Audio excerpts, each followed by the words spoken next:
Hi guys, are you planning to visit Nara, Japan? At first time mo mag-travel from Kansai Airport papuntang Nara?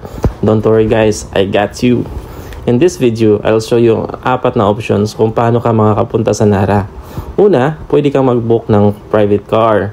Pangalawa, sumakay ka ng taxi. O kaya naman, mag-limousine bus ka. Kaso nga lang guys, as you can see on the screen, medyo pricey talaga yung pamasahe lalo na sa taxi. Pero syempre, kung nakaka-LL ka sa life or living the luxury life, go for it. Stress-free at iwas maligaw pa sa train. Pero kung tipid traveler ka katulad ko, dito na tayo sa options number 4 guys, by train. Mas mura pa, adventure at very convenient pa for the first time travelers.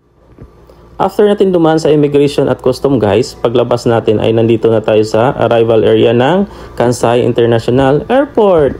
At ngayon, aakyat lang tayo sa escalator papunta sa second floor, kung saan makikita natin ang exit D. At doon ang way papunta sa train terminal. Mas okay talaga guys kung nakapag-book na tayo ng Haruka train sa Klook bago pa tayo dumating. Mas mabilis pa, less hassle at diretsong biyahe na siya papuntang Nara.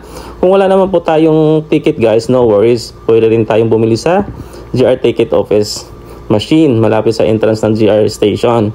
Pag sakay natin ng Haruka train guys, bababa lang tayo sa Tenoji Station at lilipat tayo yung Yamatoji line going to Nara. And that's it guys, we're finally here at Nara Station. Thank you for watching guys. I hope nakatulong itong travel guide for your trip from Kansai Airport to Nara, Japan. Don't forget guys to like and follow us on my page.